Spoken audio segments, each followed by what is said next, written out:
Now, we need leadership to do this. Is it the president that will provide leadership? Because former President Obansajo in the letter says we need a coalition. And people say coalition again? We have had coalition. The APC came about as a result of a coalition against the PDP government, hurriedly put together.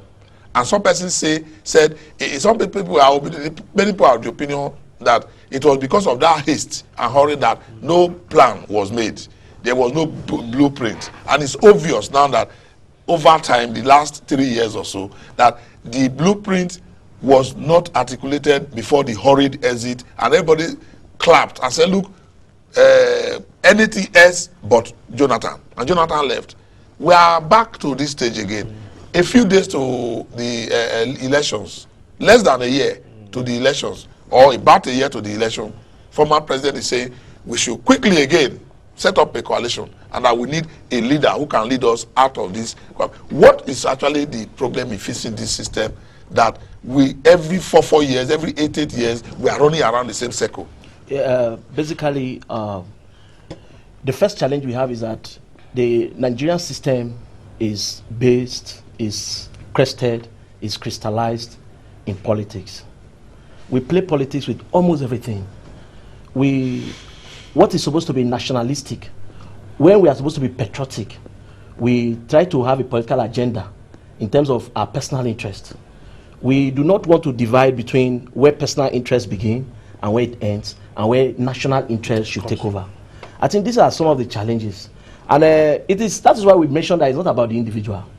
I bet you, if we have direction, if we have the right system in place, anybody can fix the country. But you see, our president. How do we get this system fixed? Now we need we need a national reorientation first. Who starts this national reorientation? Where do we begin from? Now the challenge is that we have always depended on government to take direction for most of these things. We need to begin to think outside government.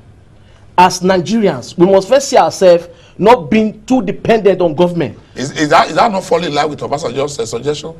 That there should be a coalition? Yes. Because it's like successive governments have failed, and we are headed towards the rock, and all of us must quickly come together to rescue this, because the man seated, who is in the saddle today, as Obansajo will put it, the man on the horse, is not capable of leading Nigeria on. Now, the question is, when Obansajo was president, will he accept this position? That's a very moral question to ask. You see, when you are a leader, your take on leadership will be different from what followers will accept. These are some of the dynamics. And I'm sure Obansajo is seeing clearer now. I'm sure because it's out of power. Because it's out of power. And the challenge we have right now is that politicians should not hijack his patriotism to mean that he's beginning to take side, or that he's asking Buhari to leave. No, that's not what he's saying. If you read that very well, you would understand that he's trying to say that Nigeria is not moving at a pace that is expected to move. Yes. And invariably, there's a problem with the leadership. There's a problem with the leadership. And I'm sure Buhari has a time to still redeem himself and say, come on, are you talking about he can disappoint Obansajo within this 1 year? Yes, I'm very sure about that. He can. He can. Because some of these issues, it will take somebody like Obansajo to speak out, which he has done. For me, I'm not faulting Obansajo in any dimension. That's his role. That's the role that God has given to him. Yes, and he has to play it the way it is. That's his role. People like Obansajo should speak for people to listen. Others are waiting. All these people have been waiting for direction. If you go through the media today, the media is awash with Obansajo's statement. Why? Because everybody was waiting to take direction from him. But that is not finite in itself. It only shows that Nigeria, we need to come together and build a think tank that will lead us out of this systemic failure that we have been operating over the years. Because it is not in the individual, sir. We must accept that fact. Of course. It is not in the individual. As long as, if it was in the individual, then people who are clamoring that Jonathan would have stayed back would not have, in the first place, asked Jonathan to leave. Because if you check, they are the same people who, in the first instance, stood against Jonathan.